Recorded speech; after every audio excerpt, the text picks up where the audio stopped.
오늘의 말씀은 요한복음 8장 37절에서 41절 말씀입니다. 나도 너희가 아브라함의 자손인 줄 아노라. 그러나 내 말이 너희 안에 있을 곳이 없으므로 나를 죽이려 하는도다.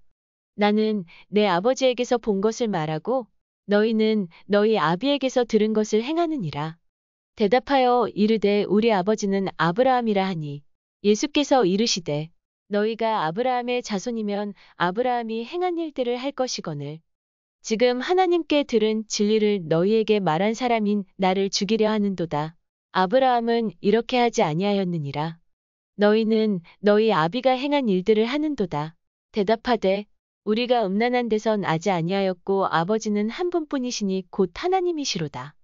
아멘. 지난 시간에 이제 진리를 알지니 진리가 너희를 자유롭게 하리라라는 예수님 말씀을 우리가 한번 살펴봤습니다. 그래서 그 말씀은 바로 성육신하신 바로 예수 그리스도이시죠. 예수 그리스도께서는 하나님으로부터 들은 말씀을 또 보고 들은 것을 우리에게 말씀하세요. 그래서 아들이신 예수 그리스도께서 자유케 하시면 반드시 자유하게 된다라는 말씀을 살펴봤어요. 그래서 참된 자유는 아들 없이는 자유도 없다는 거예요. 그래서 유대인들은 스스로 이미 자유가 있다고 인식했죠. 그러니까 우리는 이미 자유가 있는데 네가 뭔데 우리가 자유를 주려고 하느냐라고 반문하죠. 그러나 그들은 아들을 거부했기 때문에 자유가 없는 거예요. 그들이 자유가 있다고 하는 것은 그 자유는 거짓입니다. 진정한 자유는 진리이고 또 하나님의 아들이신 예수 그리스도부터 나온다는 사실이에요. 자, 예수님은 이 자기를 믿은 그 유대인들, 믿겠다고 쫓아온 유대인들을 향해서 진리를 알면 진리가 너희를 자유롭게 한다고 말씀하셨어요. 그 말은 자기를 믿고 쫓아왔지만 그들 안에는 진리가 없다는 얘기죠. 말씀이 없다는 얘기죠. 예수님이 없다는 얘기예요. 그래서 그들은 스스로 자유하고 있다고 생각하지만 실제로 자유를 없다라는 것을 말하고 있습니다. 여기서 물론 자유는 영적인 의미에서 자유를 말하겠죠. 그러니까 그들의 스스로 자유한 상태에 있다고 주장하는 근거가 뭐예요? 우리는 이미 자유의 증거면 우리는 아브라함의 자손이기 때문에 자유하다는 거예요. 그래서 오늘 본문은 그들의 말처럼 정말 그들이 아브라함의 자손이 맞는가, 그리고 아브라함의 자손인의 참된 의미가 무엇인가 오늘 살펴보겠습니다. 그리고 여기 계신 분들 나는 스스로 자유하지 않다고 생각하시는 분들 아무도 없겠죠. 그 예수님이 진리를 알면 진리가 너희를 자유롭게 한다는 그 말씀이 이게 뜬구름 잡는 이야기처럼 들리고 현실성 없는 것처럼 들리신 분도 계실 거예요. 아마 유대인들처럼 야, 나는 이미 자유한데 뭘 또 자유를 준다고 말하느냐라고 계신 분도 계실지 몰라요. 자유라는 거는 무언가에 속박되어 있고 무언가의 종이었다는 것을 전제로 하잖아요. 근데 여러분들 누군가의 무언가의 종이 된 적 있나요? 여기서 말하는 자유는요, 엄밀히 따지면 어떻게 보면 죄의 종이고 마귀의 종이잖아요. 그거를 우리가 현실적으로 우리에게 좀 피부로 와닿는 이야기를 하면 바로 나로부터 자유예요. 이해되세요? 죄의 종은 결국 뭐예요? 나를 섬기는 거잖아요. 나의 만족을 위해서 나의 유익을 위해 살아가는 거, 그게 바로 죄의 종된 모습이고 얽매인 모습이에요. 그래서 무언가에 끊임없이 속박되어 있는 거예요. 그건 나로부터 자유를 주는 거예요. 나로부터 자유. 나로부터 자유를 통해서 바로 예수님의 종으로, 하나님의 사람으로, 하나님에 속한 사람으로 살게 하시는 것, 그게 바로 아들이 하시는 일이에요. 여러분들 오늘 말씀을 통해서요, 정말 나로부터 자유함을 얻고 정말 우리 하나님의 은혜가 풍성히 넘치기를 축복합니다. 자, 첫 번째, 왜 아브라함의 참된 자손의 의미를 예수님이 설명하시는가 라고 말씀하시면서 이렇게 말씀하세요. 유대인들은 나는 우리는 이미 아브라함의 자손인데 라고 말하죠. 그러나 예수님은요, 그 유대인들을 향해서 그래, 너희들이 말이 맞아, 너희들이 혈통적으로 육신적으로 아브라함의 자손은 맞아라고 먼저 인정은 해줘요. 우리 요한복음 8장 37절 상반절 볼게요. 나도 너희가 아브라함의 자손인 줄 아노라. 이 말은 어떤 의미예요? 혈통적으로 육신적으로 너희들 아브라함의 자손은 맞아라는 이야기입니다. 그러나 그것은 그냥 단지 혈통적으로 육신적으로 아브라함의 자손이라는 그 사실을 인정하실 뿐 그 이상 그 이하도 아니에요. 혈통적 아브라함의 자손이라고 해서 자동적으로 어떤 구원의 효력이 나타나는 것은 아니라는 사실입니다. 유대인들이 육신적으로 아브라함의 자손은 맞아요. 그리고 그것은 매우 큰 축복이 맞아요. 그렇다고 해서 그것이 자동적으로 아브라함의 약속하셨던 하나님의 복을 얻는다는 말은 또 아니라는 거예요. 우리가 교회 나오고 또 모태신앙이고 여러 가지 어떤 기본적인 하나님에 가까울 수 있는 그런 조건들에 축복된 건 맞지만 그런 것들이 자동적으로 하나님의 복을 받는 건 아닌 거거든요. 우리 요한복음 3장 6절 볼게요. 육으로 난 것은 육이요 영으로 난 것은 영이니, 니고데모 하셨다는 말씀이거든요. 이 말씀을 연상시켜요. 그러니까 육으로 난 것은 아무런 효력을 나타나지 못한다는 거죠. 그들은 자신이 아브라함의 자손인 줄 알지만 예수님은 뭐라 그래요? 너희들 안에는 말씀이 없다는 거예요. 그 사실을 지적하고 계세요. 그 증거가 뭐냐? 너희들은 말씀이신 예수님을 죽이려 한다는 사실이에요. 다시 말하면 그들은 왜 예수님을 죽이려고 할까요? 오늘 보니까 내 말이 너희 안에 있을 곳이 없기 때문이라는 것입니다. 예수님의 말씀이 그 안에 없는 사람은요, 예수님을 죽이려는 자예요. 곧 여기서 내 말은 뭐야? 바로 성육신하신 예수 그리스도와 동일한 의미를 갖는 거죠. 내 말이 너희 안에 없다는 말은 뭐예요? 예수가 그 안에 없다는 얘기죠. 예수가 그 안에 없는 사람의 삶은 뭐예요? 예수를 죽이려는 삶을 산다는 것입니다. 요한복음 1장 14절 말씀이 육신이 되어 우리 가운데 거하심에 우리가 그의 영광을 보니 아버지의 독생자의 영광이요 은혜와 진리가 충만하더라. 그 태초의 말씀으로 하나님과 함께 계셨던 하나님이시던 그 말씀이 육신이 되어 오신 게 예수 그리스도잖아요. 그러니까 말씀이 그 안에 없다는 것은 당연히 예수 그리스도가 없다는 말입니다. 유대인들이 왜 예수를 죽이려고 한다는 거예요? 내 말이 너희 안에 거할 곳이 없기 때문이라는 것입니다. 그것이 바로 예수님을 죽이려는 이유예요. 그리고 그들이 바로 아브라함의 자손이 아니라는 사실을 입증해 주는 사건입니다. 예수님은 31절에서 야 누가 참된 제자일까라고 말씀하시면서 너희가 내 말에 거하면 참으로 제자가 된다고 말씀하셨죠. 그러니까 유대인들은 이 말씀에 의하면 완전 반대인 상태잖아요. 너희도 내 말에 거하지 않고 내 말이 너희 안에도 거하지 않으니까, 너희가 내 안에 거하지 않고 나도 너희 안에 거하지 않으니까 그들은 뭐예요? 예수님을 죽이려 하는 거예요. 그리고 동시에 뭐야? 아브라함의 자손이 아니라는 것을 스스로 입증하고 있는 것입니다. 말로는 고백했죠. 예수 믿겠다고 쫓아왔잖아요. 31절에 자기를 믿은 유대인들 그랬잖아요. 그 전에는 많은 사람들이 예수를 믿었다 그랬잖아요. 믿었다 고백하고 예수님을 쫓아왔지만 그들은 참된 제자가 아니라는 사실을 그의 삶으로 드러낸 거예요. 그 증거가 바로 예수님을 죽이려 한다는 사실입니다. 여기서 예수님을 죽이려 하는 그 유대인들은 아무리 육신적으로 혈통적으로 아브라함의 자손이라고 스스로 주장한다고 해서 자동적으로 아들이 된다거나 자유를 얻는 것은 아니라는 사실이에요. 여러분, 아브라함은요 믿음으로 의롭다함을 얻은 사람입니다. 아브라함처럼 하나님의 약속에 믿음으로 반응하는 사람만이 아브라함의 자손이에요. 혈통적 육신적이 중요한 게 아닙니다. 아브라함도 갈대아 우르에 있을 때는요 우상을 섬겼던 사람이에요. 그러나 하나님의 약속이 주어지자 믿음으로 반응하고 집을 고향을 떠났던 사람이죠. 그러니까 지금 이 믿은 유대인들은 정말 아브라함처럼 그 우상을 버리고 하나님의 약속의 성취로 오신 그 예수 그리스도, 즉 아브라함과 후손 다윗의 후손으로 오신 그 예수 그리스도를 아브라함처럼 믿고 있다고 말할 수 있을까요? 그렇지 않죠. 왜냐하면 그들은 예수를 죽이려고 하니까. 그런데 어떻게 아브라함의 자손이라고 말할 수가 있겠습니까? 8장 30절 볼게요. 그러나 내 말이 너희 안에 있을 곳이 없으므로 나를 죽이려 하는도다. 나는 내 아버지에게서 본 것을 말하고 너희는 너희 아비에게서 들은 것을 행하느니라. 이 말씀이 굉장히 유대인들에게 충격적인 선언입니다. 믿는다고 나왔던 그 수많은 사람들이 그 안에는요 예수님의 말씀이 들어가 있을 곳이 없었어요. 그들의 마음속에는 예수님이 들어갈 수 없을 만큼 다른 무언가로 가득 차 있었습니다. 자기 욕망, 자기 생각대로 가득 차. 그러니까 자기를 위해 살아가잖아요. 모든 게. 심지어 예수를 믿는 것도, 교회 나오는 것도, 신앙은 다 자기를 위해 살아가잖아요. 그게 바로 종의 모습이라고요. 자기에게 얽매인 거예요. 예수님이 주시려는 자유의 본질이 바로 이 자기로부터의 자유입니다.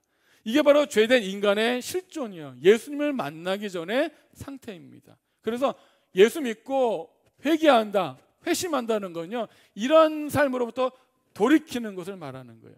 이제껏 자신이 주인이 되었어요. 자신이 하나님이 되었던 삶을 살아왔어요. 그 삶의 자리에 돌이켜서 주님이 나의 주인으로, 하나님으로, 왕으로 섬기는 그 길로 살아가는 것이 바로 회개가 됩니다. 내 삶의 기준이 뭐였어? 다 내 생각이었어요. 내 말, 내가 생각하면 하는 거예요. 내 말이 기준이 되는 거예요. 그 삶 속에서 이제는 예수님 말씀이 어떻게 해요? 나한테 들어와서 나를 덮는 거예요. 나에게 기준이 되는 거예요. 그 말씀의 권위 앞에 내가 복종하게 되는 것입니다. 그래서 얼마 전에 말씀드렸던 예수 믿는다는 것은요, 이 정권 교체예요. 정권 교체. 나에서 누구에게로? 하나님에게. 우리는 자꾸 마귀 이렇게만 생각해요. 나 마귀를 쫓은 적이 없는데. 아니요, 나를 추구하며 살아가는 게 그게 마귀의 종의 모습이에요. 자기 욕망을 따라가는 게 그게 바로 죄의 종의 모습이라고요. 거기로부터 돌이켜서 예수님의 삶으로, 하나님의 기뻐하신 뜻대로 살아가는 것, 예수님을 주인으로 살아가는 것, 그것이 진정으로 예수 믿는 것입니다. 그러니까 믿는다는 것은 뭐예요? 예수님의 말씀, 예수님의 그 세계관, 예수님의 가치관을 받아들인다는 뜻이에요. 그분의 뜻과 말씀을 내 삶의 기준으로 삼는다는 것입니다. 그렇게 될 때 아들을 통해서 우리에게 자유가 주어지는 것입니다. 여러분들 이런 맥락에서, 이런 의미에서 자유가 있습니까? 그런데 유대인들에게는요, 하나님의 말씀이 들어갈 자리가 전혀 없었어요. 하나님의 말씀이 내 속에 들어오는 것을요, 거부하는 것입니다. 하나님의 말씀이 내 안에 작동되는 것을 거부하는 거예요.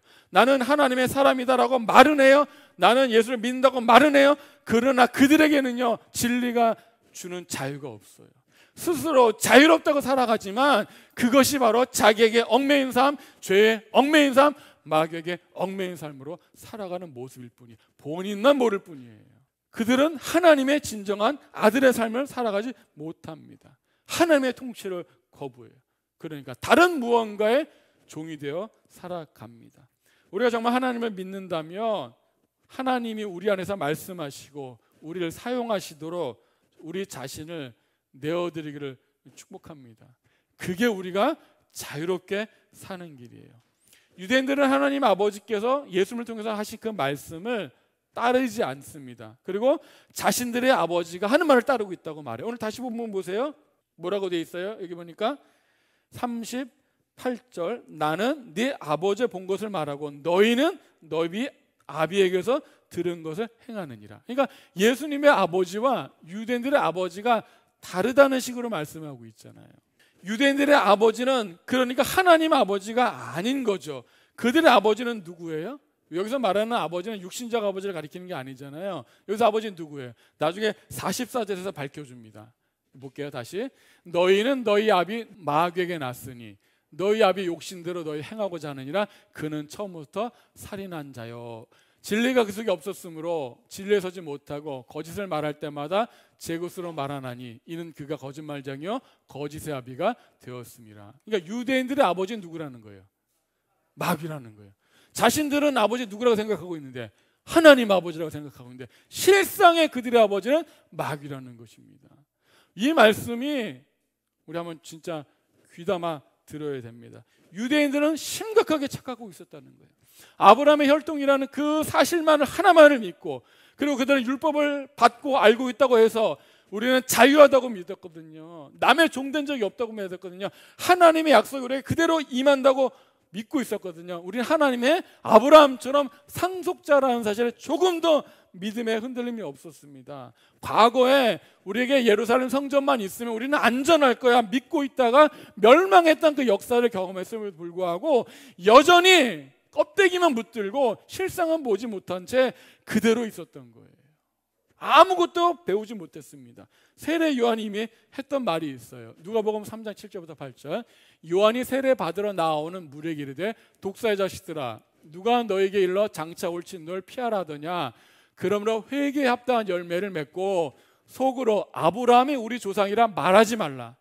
내가 너에게 이르노니 하나님이 너희 이 돌들로도 아브라함의 자손이 되게 하시리라. 아멘. 세례는 너희들 속으로 아브라함의 자손이라 생각하지 말라는 거예요. 회개에 합당한 열매를 맺으라는 것입니다. 죄의 종으로 살던 그 삶에 돌이켜서 예수님을 영접하고 그분의 말씀을 따라 아브라함의 자손이 될 수 있다는 말이에요. 진리 안에서 자유를 누리는 자가 아니면 아브라함의 자손이 아닙니다. 예수님 외에 다른 무언가에 얽매인 사람들은 아브라함의 자손이 아니라는 사실이에요. 유대인들이 진정 아브라함의 자손이라면 어떻게 했어야 돼요? 예수님을 거부하지 않고 예수님의 말씀을 거부하지 않고 하나님의 말씀을 알아들었을 거예요. 하지만 그들은 하나님의 말씀을 전혀 알아듣지 못했죠.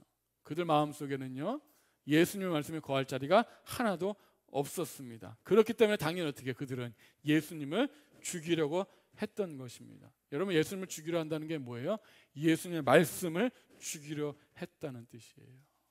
다시 말하면 하나님의 말씀을 거부하는 자들이 곧 말씀을 죽이는 자고 예수님을 죽이는 자들입니다. 그들의 아버지는 하나님 아버지가 아니라 바로 마귀라는 사실이에요. 왜요? 마귀가 그 일을 하잖아요. 예수를 죽이려 하잖아요. 거짓말로 스스로 속이잖아요. 이게 바로 마귀고 그 마귀의 자녀도 아버지를 닮아서 똑같이 행동하는 것입니다. 오늘 부활절이거든요.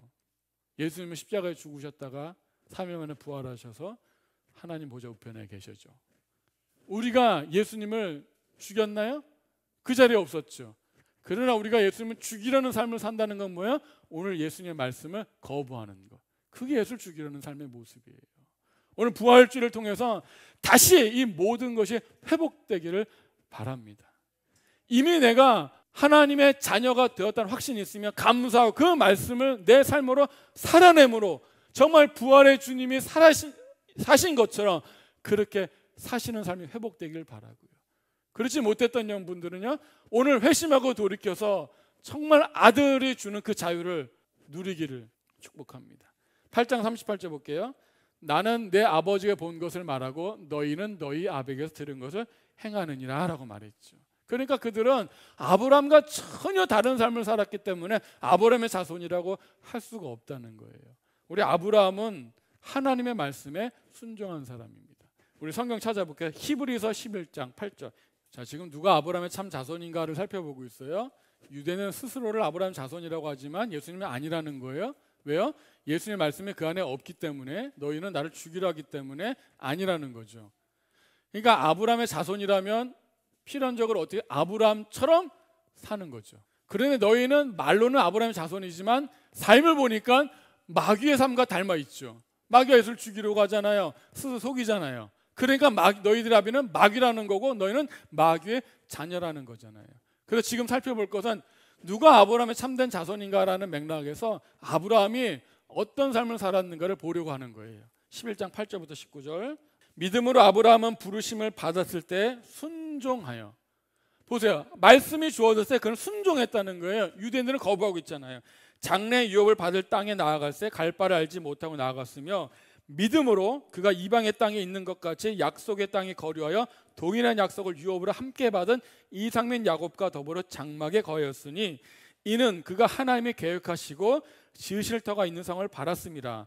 믿음으로 사라 자신도 나이가 많아 단산하였으나 잉태할 수 있는 힘을 얻었으니 이는 약속하신 이를 미쁘신 줄 알았습니다. 이러므로 죽은 자와 같은 한 사람으로 말미암아 하늘의 허다한 별과 또 해변의 무수한 모래와 같이 많은 후손이 생육하였느니라. 이 사람들은 다 믿음을 따라 죽었으며 약속을 받지 못하였으되 그것들을 멀리서 보고 환영하며 또 땅에서는 외국인과 나그네 임을 증언하였으니 그들이 같이 말하는 것은 자기들이 본향 찾는 자임을 나타냄이라. 그들이 나온 바 본향을 생각하였더라면 돌아갈 기회가 있었으려니와 그들이 이제는 더 나은 본향을 사모하니 곧 하늘에 있는 것이라. 이러므로 하나님이 그들의 하나님이라 일컬음 받으심을 부끄러워하지 아니하시고 그들을 위하여 한 성을 예비하셨느니라. 아브라함은 시험을 받을 때 믿음으로 이삭을 드렸으니 그는 약속들을 받은 자로 돼 그 외아들을 드렸느니라. 그에게 이미 말씀하시기를 내 자손이라 칭할 자는 이삭으로 말미암으리라 하셨으니 그가 하나님이 능히 이삭을 죽은 자 가운데서 다시 살리실 줄로 생각한지라. 비유컨대 그를 죽은 자 가운데서 도로 받은 것이니라. 아멘. 아브라함은 어떤 삶을 살았다는 거예요? 하나님의 말씀이 주어졌을 때 믿음으로 반응했다는 거예요. 믿음으로 우상의 길에서 돌이켰고 떠났다는 거예요.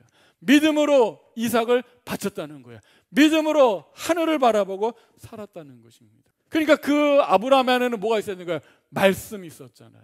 로마서 4장 13절 우리 성경 찾아볼게요.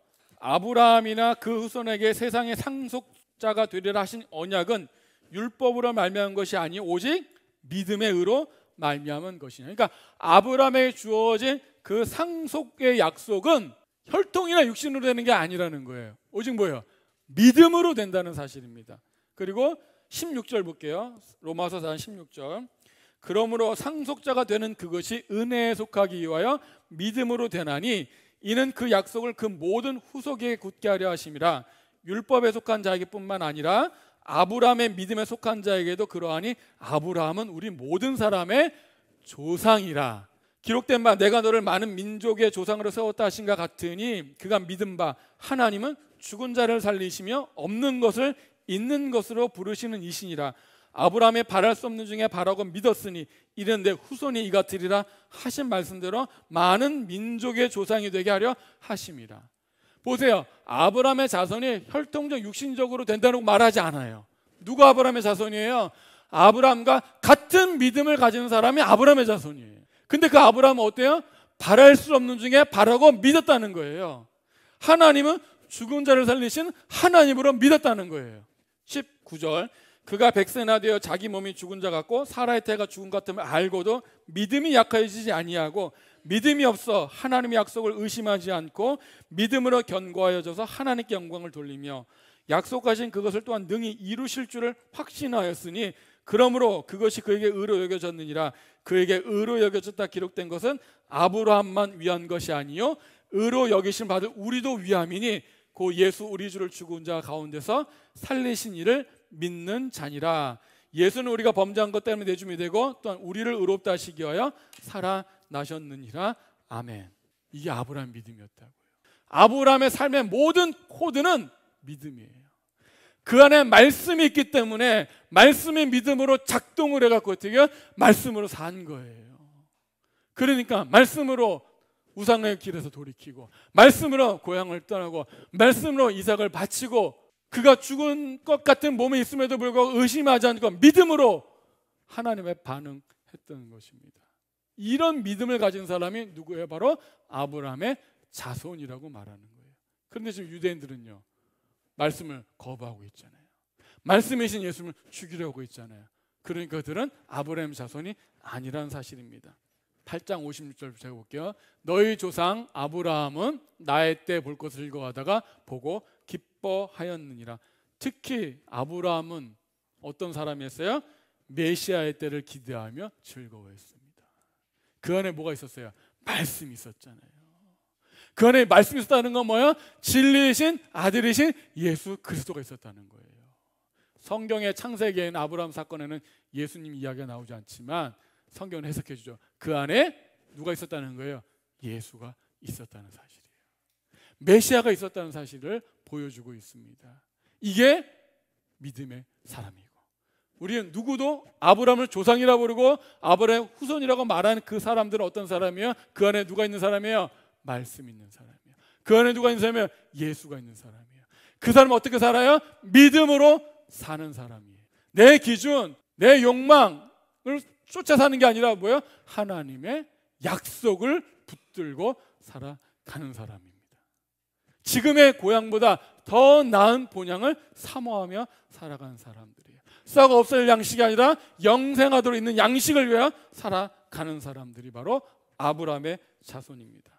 아브라함 이처럼 하나님 말씀에 순종한 사람이에요. 바랄 수 없는 중에 바라고 믿었습니다. 그러니까 그와 같은 믿음을 가진 사람만이 아브라함의 자손이라고 할 수가 있죠. 반면에 우리는 아브라함의 자손이야 혈통적 육신적인 그 사실 하나만을 믿고 메시아를 죽이려고 하는 이 유대인들은 아브라함의 참된 아브라함의 자손의 행위가 아니라 바로 예수님을 죽이려는 누구 행위와 닮아 있어요?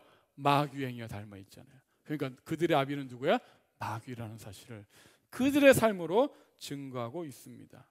요약하면 이렇습니다. 아브라함은요 진리를 말하는 예수님을 절대로 죽이려 하지 않았을 것입니다. 그러니까 아브라함의 자손이라면 아브라함의 자손답게 아브라함의 행한 일들 해야 하는 것이 맞죠. 그리고 진리를 말씀하시는 예수님을 죽이려 하지 않았을 것입니다. 그러므로 예수님을 죽이려 하고 있는 그 유대인들의 행동을 봐서는 아브라함의 자손 행동이라고 전혀 할 수가 없죠. 그러니까 여기 말한 것처럼 너희가 보고 들은 그 아비의 행위대로 한다는 거예요. 마귀의 행위대로 한다고 이야기하고 있습니다. 예수님은 그들은 아브라함의 자손이 아니라는 사실이에요. 오늘날 똑같습니다. 누가 정말로 하나님의 자녀입니까? 누가 정말로 영적으로 아브라함의 후손입니까? 어떤 껍데기 형식적인 거 중요하지 않아요. 수많은 교회의 신앙, 이력 그런 거 중요하지 않습니다. 뭐가 중요해요? 그 안에 말씀이 있는 사람이에요. 그 안에 누가 있는 사람이에요? 예수가 있는 사람이에요. 그 사람은 어떻게 살아요? 믿음으로 사는 사람입니다. 여러분은 믿음으로 살고 있습니까? 그 사람이 진정한 자유자의 모습입니다. 39절 볼게요. 요한복음 8장 39절. 대답하여 이르되, 이제 그들이 대답하죠. 우리 아버지는 아브라함이라 하니. 너는 너희 아비의 보고 들은 것을 행한다고 말하잖아요. 그런데 지금 뭐라 그래요? 우리 아비는 자꾸 누구라는 거예요? 지금요, 아브라함이라고 자꾸 주장하고 있어요. 예수님은 그들이 아브라함의 자손이라는 그 사실을 혈통적으로 인정은 하지만 본질적으로는 부정하고 있잖아요. 왜? 아브라함의 자손이면 아브라함이가 드러나야 되는데 그렇지 않으니까 너는 아브라함의 자손이 아니라고 하지만 그들은 뭐예요? 끝내 우리는 아브라함의 자손이라는 것입니다. 40절 볼게요. 지금 하나님께 들은 진리를 너에게 말한 사람이 나를 죽이려 하는도다. 아브라함은 이렇게 하지 아니하였느니라 라고 분명히 말하잖아요. 지금 하나님께 진리를 너에게 말한 사람, 그 진리인 너희가 날 죽이려고 있지 않냐? 그런데 아브라함은 나를 죽이려 하지 않았을 거라는 거예요. 그는 오히려 어떻게 나를 받아들이고 그 안에 말씀이 심겨져서 그 믿음으로 말씀으로 살았다는 거예요. 그러니까 너희는 그렇게 하지 않으니까, 나를 죽이려 하니까 너는 아브라함의 자손이 아니라는 것입니다. 예수님께서는요, 하나님께 들은 것을 그대로 우리에게 말씀하세요. 그러니까 예수님의 말씀은 진리입니다. 예수님이 말씀하신 그 내 말은 곧 하나님께 들은 진리예요. 그러니까 그들 안에는 진리가 없으니까 진리신 예수를 어떻게 죽이려고 하는 것입니다. 너무 그들 스스로 아브라함의 자손이라고 말하지만 그들의 조상인 아브라함과 너무 달라도 너무나 다르죠. 아브라함은 절대로 이렇게 반응하지 않고 이런 행위를 하지 않았을 것입니다. 우리 창세기에 보면요, 찾아보지 않을게요. 어느 아브라함이 이렇게 있는데 하나님과 천사 둘, 이게 세 사람이거든요. 그 중에 두 사람은 천사고 한 사람은 하나님이세요. 이게 찾아와요. 하나님이 보내신 사람이죠. 아브라함은 어떻게 하죠? 아주 정성껏 영접하고 대접합니다. 하나님께 온자인 걸 아는 거예요. 그래서 정성껏 대접하고 영접해요. 이게 아브라함의 모습이라는 거예요. 말씀이 담긴 믿음 있는 사람의 모습이었다는 거예요. 그러나 아브라함 후손이라고 말하는 유대인들은 그 예수를 죽이잖아요. 하나님이 보내신 자, 그 아들을 죽이려고 했기 때문에 그들은 아브라함의 자손일 수가 없어요. 그들은 마귀의 자녀일 뿐입니다. 그래서 8장 41절에 계속 말하잖아요. 너희는 너희 아비가 행한 일들을 하는도다.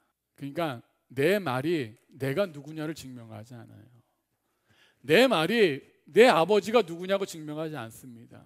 내 삶이 내가 누구냐를 증명하는 거예요. 내 삶이 내 아버지가 하나님인지 마귀인지를 구별해 낸다는 것입니다. 아들은 아버지를 닮는 것입니다.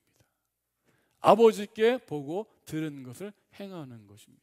이렇게 유대인들의 아비는 그들의 생각과는 다르게 마귀라는 사실을 예수님이 폭로합니다. 왜요? 마귀는요, 예수님을 끊임없이 죽이려고 계획하고 있잖아요. 그러니까 예수님을 죽이려는 그 모든 배후에는 누가 있는 거야? 마귀가 있는 거예요. 마귀는 예수님을 죽이려고 작정했거든요. 그래서 이런 마귀가 나중에 결국 가룟 유다 가운데 역사에서 예수님을 죽이려는 계획을 실행에 옮기게 되어집니다. 요한복음 13장 20절 보세요. 자, 조각을 받은 후 사탄이 그 속에 들어간지라. 이에 예수께서 유다에게 이르시되 내가 하는 일을 속히 하라 하시니. 끊임없이 예수를 죽이려고 했던 그 마귀가 결국은 누구에게 역사에서, 가룟 유다에게 역사에서 예수님을 죽이려는 실행을 하고 있잖아요. 그게 바로 마귀의 일이에요. 그러니까 지금 예수님을 죽이려는 유대인들도 당연히 마귀의 자녀라는 사실입니다. 저는 이 말씀 한번 생각해 봤으면 내 말이 너희 안에 거할 곳이 없다. 이 주님의 말씀이 오늘 우리에게 정말 이게 뼈 때리는 말처럼 들려요. 여러분들 가운데 예수님의 말씀이 거하십니까? 아니면 예수님의 말씀이 거할 곳이 없습니까? 오늘날 그리스도나 불리는 그 많은 사람들 가운데 하나님의 말씀, 그 예수님의 말씀을 담은 사람이 얼마나 될까? 더 심각한 건요, 이제 다음 세대예요. 우리 부모 세대가 또 지나가고 한 세대만 지나가면요, 그 다음 세대는요 훨씬 더 하나님의 말씀을 담은 세대가 없어요. 이게 우리가 가장 큰 위기입니다. 얼마나 하나님의 말씀을 들으면서 살고 있을까? 각자 소견에 옳은 대로 각자 소견에 따라 교회가 움직여지고 그렇게 살아가는 그리스도인들이 많다는 것, 이게 저는 가장 큰 위기라고 생각해요. 코로나 때문에 위기가 아니에요. 가장 큰 건 뭐예요? 하나님의 말씀을 담은 교회가 점점점 약화된다는 거예요. 하나님의 말씀을 담은 그리스도인들이 점점점 사라진다는 것입니다. 세대가 물러갈수록 점점점 그 수가 줄어든다는 것입니다. 저는 이게 가장 큰 교회의 위기라고 생각합니다. 오늘도 여전히 주님이 우리에게 하시는 말씀이 우리에게 들리지는 것 같아서 두렵습니다. 내 말이 너희 안에 없으므로 나를 죽이려 하는도다. 너희들이 나를 죽이려 하는 것, 내 말을 거부하는 것, 내 말을 죽이는 것, 내 말을 따르지 않는 것, 그것이 바로 예수를 죽이는 것이라고 말씀하고 있어요. 주님을 예배하고 주님을 사랑한다고 또 주님을 찬양한다고 하는 그 수많은 사람들이 예수님의 말씀과 뜻에는 관심이 없이 자신이 하나님이 돼서 자신의 종이 되어서 살아가고 있습니다. 그 삶이 바로 예수님을 죽이려는 삶은 아닌지 정말 오늘 다시 한번 살펴보기를 바랍니다. 그래서 오늘 주님 말씀이 살아 숨쉬게 하는 삶으로 정말 부활주의를 맞아 회복되기를 주의 이름으로 축복합니다. 부활주의를 그냥 찬양하고 큰 데 다 하고 그러다 부활주의 보내는 거 아니잖아요. 그 말씀이 어떻게 해요? 내 안에서 다시 살아서 역동적으로 나를 통해서 역사하는 것, 그게 부활주의를 제대로 보내는 것 아닐까요? 어떤 사람이 복된 사람일까? 잘 생각하세요. 복 있는 사람은 어떤 사람이래요? 복 있는 사람은요, 악인들의 꾀를 따르지 아니하고 죄인들의 길에 서지 아니하며 오만한 자들의 자리에 앉지 아니하는 사람이 복된 사람. 이렇게 하면 복된다가 아니고 복된 사람은 이런 사람이라는 거예요. 말씀이 그 안에 있는 사람들, 진리가 그 안에 있는 사람들, 예수가 있는 그 사람들, 진정한 하나님의 자녀들의 삶, 복된 사람이고 의인인데 그런 사람은 악인들을 따르지 않습니다. 죄인들 길에 서지 않습니다. 오만한 사람이 되지 않는다는 것입니다. 반면에 악인들은 어떤 사람들이에요? 이렇게 죄인의 길에 서고 오만한 길에 서는 사람들이 바로 악인에 서는 사람들이죠. 그러니까 이 사람들은 하나님의 복과 상관없는 사람들이에요. 그들은 자유가 없는 사람으로 다른 사람의 자유를 해치는 사람들이에요. 내가 하고 싶은 대로 살아가요. 내 욕망을 따라 살아가요. 죄인들의 길에 서는데 부조함이 없어요. 악인의 길을 따라가요. 오만한 소리를 살아가요. 내 마음대로 살았는데 뭐 어때? 그게 바로 악인의 삶이라는 것입니다. 그게 바로 자유가 없는 사람이라고 죄의 얽매인 사람, 자기에게 얽매인 사람의 모습이에요. 하나님이 주시는 복은요, 참된 생명입니다. 그리고 그 생명은요, 사람이 사람답게 살게 하는 것입니다. 원래 하나님이 보기 좋았던 상태로 지으셨던 그 사람으로 살도록 하는 것, 회복시키는 것, 그게 하나님이 하시는 일이에요. 그게 자유입니다. 하나님의 복을 누리는 자들은 어떤 사람이에요? 시편 1편 2절 같이 한번 읽어볼게요. 시작. 오직 여호와의 율법을 즐거워하며 그의 율법을 주야로 묵상하는도다. 아멘. 여기 보면 하나님의 말씀이 기준이 되어 걸어가는 사람들이 복된 사람이고요, 그 사람들이 의인이며 악인의 길을 걷지 않을 수 있습니다. 반면에 악인들은 어떤 사람이에요? 시편 2편 1절 3절 어찌하여 이방 나라들이 분노하며 죄인 민족들이 헛된 일을 꾸미는가? 세상의 군왕들이 나서며 관원들이 서로 꾀하여 여호와 그의 기름 부음 받은 자를 어떻게 해요? 대적하며 우리가 그들의 맨 것을 끊고 그의 결박을 벌어서 버리자 하는도다. 여기 잘 보세요. 자, 악인들은 어떤 삶을 살아요? 분노하며 헛된 일을 어떻게 해요? 꾸미고 있어요. 여기 옆에 가로에 뭐라고 쓰이죠? 하가. 이 단어 기억 못해도요, 히브리어로 하가예요. 꾸미는 거, 경영하는 거, 계획하는 거 이거예요. 악인들은 세상의 군왕들이 나서 어떻게 해요? 기름 부음 받은 자를 대적하는 것을 계획하며 살아가는 거예요. 하나님의 말씀을 죽이며 살아가는 거예요. 예수를 죽이며 살아가는 거예요. 그게 악인들의 삶이라고요. 왜요? 그들의 배후에 누가 있어요? 마귀가 있잖아요. 잘 보세요. 저는요 아무것도 아니고 살아가요. 착하고 선하게 살아가요. 그런데 하나님을 믿지 않아요. 예수의 말씀을 따르지 않아요. 겉으로 보기에는 문제없는 것 같지만 그 자체가 예수님을 죽이려 하는 삶이라고. 예수의 말씀을 따르지 않는 것, 그게 예수를 죽이려는 삶이라고요. 예수와 전혀 상관없이 내 마음대로 살아가는 것, 그것을 계획하고 나를 위해서 내 욕망을 두고 살아가는 것, 그것을 계획하고 꾸미고 살아가는 것, 그 자체가 예수를 죽이려는 삶이에요. 그게 여기 아까 말한 것처럼 뭐예요? 이방날 분들 헛된 일을 꾸미는 거, 하가하는 거, 하가하는 거. 그러나 복 있는 사람은 어떤 사람이에요? 이 같은 단어가요 시편 1편 1절에 이렇게 번역된 거예요. 오직 여호와의 율법을 즐거워해 그 율법을 주여로 묵상하는 도다. 이 단어가 하가 같은 단어예요. 의인들이 하나님의 말씀을 묵상한다는 그 단어와 악인들이 예수님을 죽이려고 대적하고 꾸미는 그 단어가 같은 단어예요. 자, 이 면을 조금 더 제가 정리해 볼게요. 의인들은, 복된 사람은 하나님의 말씀을 묵상하는 그 동안에 악인들은 어떻게 한다는 거예요? 예수를 죽이려는 일을 계획하고 있다는 거예요. 같은 단어로 이걸 대조하는 것입니다. 악인들은 종의 상태로 그 사는 삶의 모습이 바로 하나님 나라의 기름 부음 받은 자 메시아 그리스도를 대적한 일을 하가 묵상하는 거예요. 꾸미는 거예요. 지금 진리이시고 말씀이시며 하나님의 기름 부음 받은 자 예수 그리스도를 반대하고 죽이려고 하는 자들, 묵상하는 자들이 바로 악인들이며 죄인들이며 오만한 자들입니다. 그들은 하나님의 말씀을 죽여요. 하나님의 자리를 찬탈한 자들이에요. 그들은 마귀가 하는 일을 따라 행하는 것입니다. 그래서 그들은 하나님의 자녀가 아니고 마귀의 자녀입니다.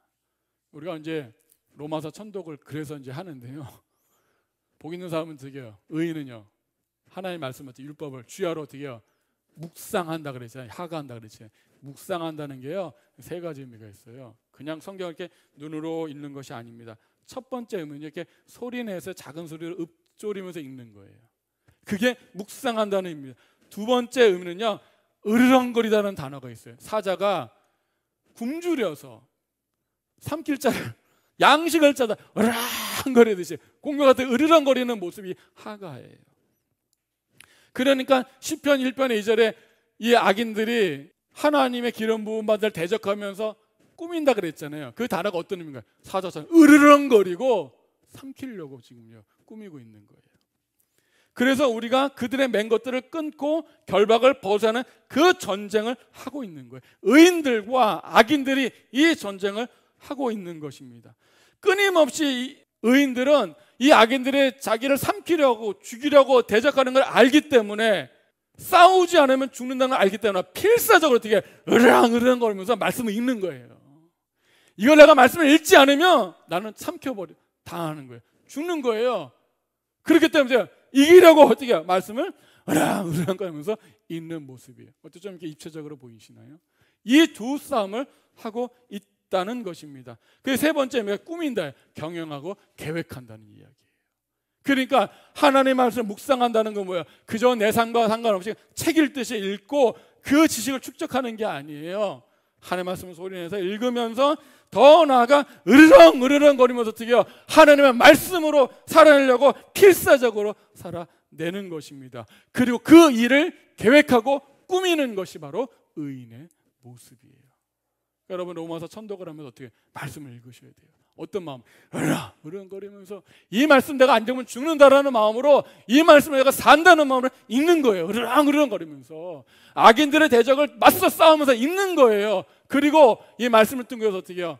하나님의 말씀에 따라 살기를 꾸미고 계획하며 살아가는 것입니다. 악인들은요 정확히 반대인 거죠. 하나님의 대적자를 어떻게 죽이려고 으르렁거리면서 그 일을 꾸미고 있습니다. 어떠한 방식으로 꼭 기독교인들 핍박하고 교회를 핍박하는 것만이 아니에요. 예수님을 물리적으로 십자가에 못 박는 것만이 아니에요. 예수님과 전혀 상관없이 사는 방법으로 말씀을 죽이는 거예요. 하나님의 말씀을 따르지 않는 그 삶으로 죽이는 거예요. 자기가 마음대로 자기 뜻대로 내 하고 싶은 대로 살아가는 삶이 바로 하나님의 기름 부은 자 메시아를 대적하는 길입니다. 그게 바로 악인의 모습입니다.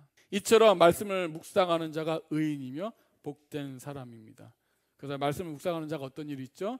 시편 1편 3절 6절 볼게요. 그는 시냇가에 심은 나무가 철을 따라 열매를 맺으며 그 잎사귀가 마르지 아니한 같으니 그가 하는 모든 일이 다 형통하리로다. 믿으세요? 하나님의 말씀이 담겨진 사람이 형통한데요. 악인들은 그렇지 아니함이며 오직 바람에 나는 겨와 같도다. 그러므로 악인들은 심판을 견디지 못하며 죄인들의 의인들의 모임에 들지 못하리로다. 오늘 말씀을 깊이 새겨서 묵상하시길 바라요. 한 가지만 말씀드리고 이야기 마치겠습니다. 너무나 잘 아는 요셉 이야기로 하나님의 말씀이 담긴다는 것이 무엇인지 한번 살펴볼게요. 내 말이 너희 안에 거한다는 거. 보통 하나님의 말씀 우리가 주어지면 그 말씀을 우리가 자발적으로 순종하며 따라갈 확률이 얼마나 될까요? 거의 없어요. 맞죠?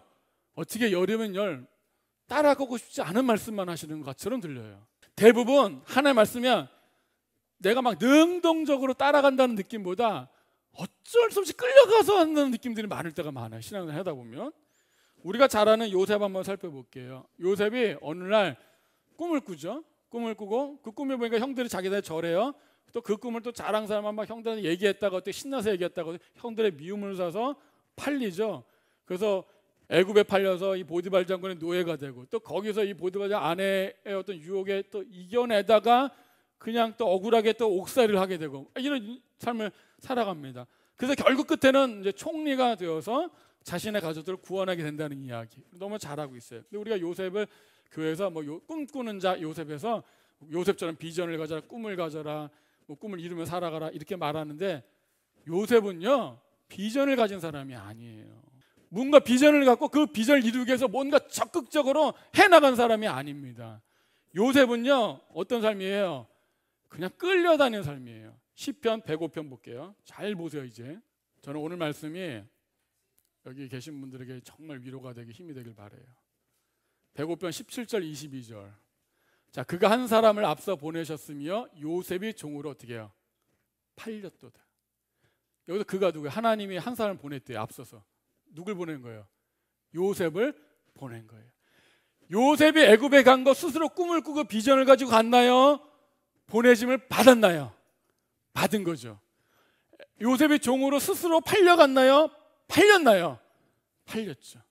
수동이에요 다. 그가 어떻게 끌려갔죠? 그의 발은 찻골을 차고 그의 몸은 쇠사슬에 매였으니 곧 여호와의 말씀이 응할 때까지라. 그의 말씀이 그를 단련하였도다. 왕이 사람을 보내어 그를 석방하며 뭇 백성의 통치자가 그를 자유롭게 하였도다. 그를 그의 집의 주관자로 삼아 그의 모든 소유를 관리하게 하고 그의 뜻대로 모든 신하를 다스리며 그의 지혜로 장로들을 교훈하게 하였도다. 여기 요셉이 시편에서 소개하고 있는 그 요셉이 뭔가 비전을 가지고 꿈을 꾸고 꿈을 이루며 살아가서 막 총리가 되는 그런 아름다운 이야기인가요? 아니잖아요. 요셉은 한 번도 비전을 가진 적이 없어요. 그리고 그 꿈을 이루게 살은 적이 없습니다. 요셉의 삶은 한마디로 정리하면 어떤 삶이에요? 끌려다닌 삶. 억울하겠죠. 요셉은 잘못한 거 있어요? 없어요. 그냥 꿈을 꿔진 거예요. 자다 보니 꿈을 꿨어요. 그 꿈을 얘기한 것 뿐이에요. 그런데 어마어마한 어려움과 고난이 그에게 닥쳤죠. 요셉은 정말 억울할 거예요. 우리 같으면 잠 못 잘 거예요. 내가 왜 팔렸어? 내가 여기 와 있지. 그리고 내가 보디발 장군 얼마나 열심히 일했어요. 보디발 장군이 인정할 정도로. 근데 그 안에 유혹을 물리쳤는데도 억울해 감옥에 갇혔어요. 내가 뭘 잘못했어요? 그의 삶은 그냥 억울함 그 자체예요. 뭐가 잘못했어요? 하나님은 살아계시면 어떻게 나한테 이럴 수 있어? 이렇게 충분히 할 수 있겠죠. 그러나 시편 105편 19절에 뭐라고 되어 있어요? 제가 성경을 다시 한번 볼게요. 여호와의 말씀이 응할 때 그의 말씀이 그를 어떻게 해요? 단련하였다는 거예요. 그가 스스로 무슨 말씀대로 살려고 몸부림치고 애쓰고 했나요? 아니요. 뭐가 그를 단련시켰다고요? 하나님의 말씀이 그를 단련시켰다고요. 요셉은요 훈련 당해진 거예요. 원하지 않았는데 강제적으로 하나님의 말씀에 그를 이제 훈련시켰다고요. 이게 신앙인의 말씀이 담긴 사람의 모습이라는 거예요. 뭐 적극적으로 담고 살아가는 게 아니에요. 우리는 그런 존재가 아니에요. 하나님의 말씀이 그를 단련한 것입니다. 그리고 그 말씀을 적극적으로 내가 붙들고 막 순종하면서 승리를 이루는 것이 아니에요. 요셉은요 그냥 뭐 한 거예요? 그냥 끌려다닌 거예요. 쇠사슬에 매어서 끌려다닌 거예요. 그냥 끌려다니는 거예요. 그리고 그 말씀 훈련하는 것 어때요? 훈련 시키는 대로 그냥 훈련하는, 조교가 시키는 대로 훈련 받은 거예요. 그러다 보니까 그 자리에 가 있는 것입니다. 이게 요셉의 삶이에요. 여기서 말씀이 뭐예요? 그의 말씀이 그를 단련하다. 말씀이 뭐예요? 이 지식인가요?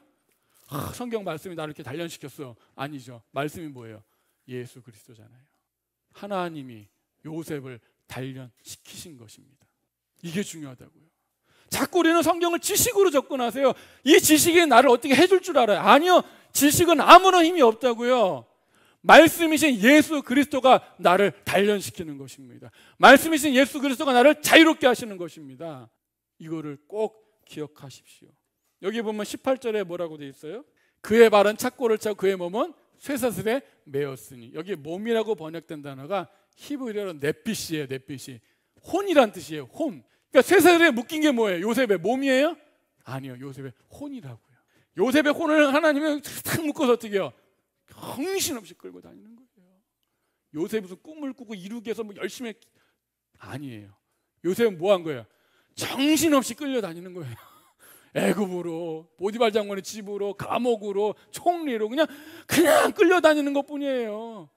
그 끌려다니는 와중 속에 뭐 한 거예요? 하나님의 말씀이 그를 단련시킨 것입니다. 요셉의 삶을 한마디로 정의하면 어떤 삶입니까?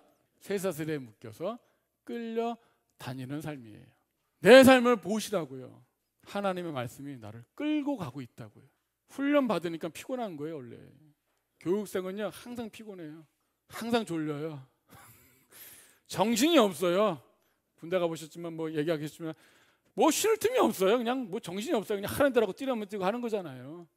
요셉의 삶이 딱 그러했다는 것입니다. 요셉이 총리가 된 다음에 자기 삶을 이해했을까요? 그때 내 꿈이 이거였구나. 아니요. 그때도 이해 못했어요. 언제 요셉이 깨닫게 되죠? 가나안에 가뭄이 들어서요. 형들이 양식을 구하러 와서 자기 앞에 엎드리는 그 순간에 과거가 생각이 난 거예요. 과거에 꾸었던 그 꿈. 그리고 이렇게 말합니다. 창세기 40절 44절 8절 다 하는 얘기예요. 요셉 형들에게 이르되 내게로 가까이 오소서. 그들이 가까이 가니 이르되 나는 당신들의 아우 요셉이니 당신들이 애굽의 판자라. 당신이 나를 이곳에 팔았다고 해서 근심하지 마소서. 한탄하지 마소서. 하나님이 생명을 구원하시려고 나를 당신들보다 먼저 보내셨나이다. 이 땅에 2년 동안 흉년이 들었으나 오직 5년은 밭갈이도 못하고 추수도 못할지라. 하나님이 큰 구원으로 당신들의 생명을 보존하고 당신들의 후손을 세상에 두시려고 나를 당신들보다 먼저 보내셨나니 그런즉 나를 이리로 보낸 이는 당신들이 아니요 하나님이시니라. 하나님이 나를 바로에게 아버지로 삼으시고 그 온 집의 주로 삼으시며 애굽 온 땅의 통치자로 삼으셨나이다. 억울한 인생인 줄 알았더니 형들이 엎드리는 순간에 번뜩 옛 생각이 난 거예요. 내 인생이 억울한 인생이 아니었구나. 내 인생이 하나님이 그때부터 준비하고 계셨구나 라는 것을 그 순간에 깨달은 것입니다. 나를 이리로 보낸 거는 형들이 아니야. 나를 이리로 보낸 건 누구야? 하나님 아버지라는 거예요. 우리 인생에서 이게 살다 보면 힘든 일이 많아요. 불공평한 일도 많고 이 하나님이 공평하게 하지 않잖아요. 이 삶의 이 무게가 똑같아 달라요. 다 다르잖아요. 그러면 고통을 주면 좀 똑같이 주면 내가 그래도 그나마 나을 텐데 쟤는 나보다 좀 가벼운 것 같고 나만 더 억울한 것 같고 나만 더 힘든 것 같고 그런 마음이 들 때가 많아요. 내가 제일 억울하잖아요. 제일 힘들잖아요. 근데 한번 잘 보세요. 모든 사람보다 요셉보다 훨씬 더 억울한 일을 당하시고 조롱과 멸시와 외면 속에 사신 분이 계시잖아요. 누구예요? 예수 그리스도잖아요. 히브리서 5장 8절 9절 보세요. 그가 예수님이에요. 아들이면서도 하나님의 아들이면서도 받으신 고난으로 순종함을 배워서 예수님도 하나님이잖아요. 근데 그 하나님조차도 뭘 받으셔? 이 땅에 오셔서 고난 받으세요. 고난을 통해서 뭘 배웠어요? 순종을 배워서 온전하게 되셨은즉 자기에게 순종하는 모든 자에게 영원한 구원의 근거가 되게 시고 그랬잖아요. 예수님도 하나님의 아들이면서 뭐예요? 고난을 받으셨어요? 안 받으셨어요?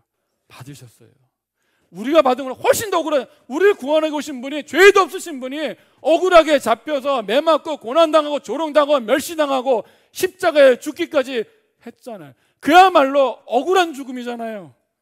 근데 그 고난을 통해서 예수님이 뭘 배웠다는 거예요? 순종함을 배웠다는 거예요. 하나님의 아들인데도 배웠다는 거예요. 우리보다 훨씬 더 큰 고난을 받았지요. 여러분, 예수님 부활하시고 엠마오로 가는 길에 이 두 제자를 만납니다. 엠마오로 간 두 제자를 만나요. 그리고 그들이 가면서 대화를 해요. 아, 우리 메시아가 죽었다는 거예요. 우리를 해방시킬 줄 메시아를 믿고 따랐는데 그분이 죽었어. 막 낙심하고 있는 거예요. 여러분, 우리 예수 믿는 사람들이 고난 당하면 낙심하잖아요. 얘가 예수 믿는데 왜 이렇게 고난을 당하는가? 왜 하나님 침묵하고 있으니까 낙심하잖아요. 그때 뭐라고 말씀하세요? 예수님이 이르시되 미련하고 선지자들이 말한 모든 것을 마음에 더디 믿는 자들이요. 미련하다는 거예요. 어리석다는 거예요. 왜요? 그리스도가 이런 고난을 받고 자기의 영광에 들어갈 것이 아니냐 하시고, 이에 모세와 모든 선지자의 글로 시작하여 모든 성에 쓴 바 자기에 관한 것을 자세히 설명하시니라. 이들이 왜 낙담했어요? 우리를 구원할 메시아가 어떻게 험한 걸 십자가에 죽어. 근데 예수님 뭐라 그래요? 미련하고 어리석은 자들아, 성경에는 그리스도가 고난받고 영광에 들어간다고 분명히 말하지 않았느냐.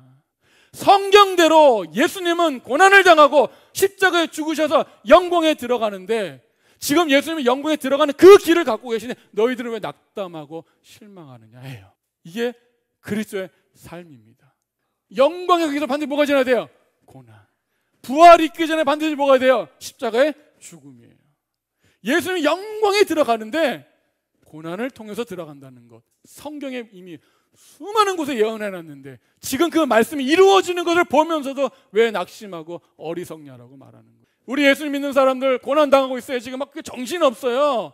왜 하나님 이러고 계시나? 원망도 하고 불평도 하고 막 낙심하고 이제는 그것조차 할 수 없어 다 무너진 그 상태에서 한 가지 기억하, 성경에 그렇게 하시겠다고 기록되어 있잖아요.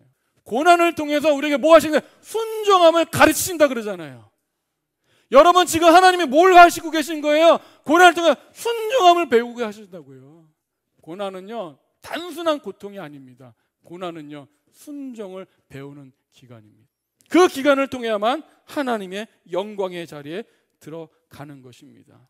하나님은 이 고난을 통해 우리를 가르치는 거예요. 고난은 우리가 훈련하고 배우는 시간입니다. 그리스도에게 반드시 고난이 있어요. 물론 개인마다 고난 훈련의 강도가 다르고 다 차이가 나잖아요.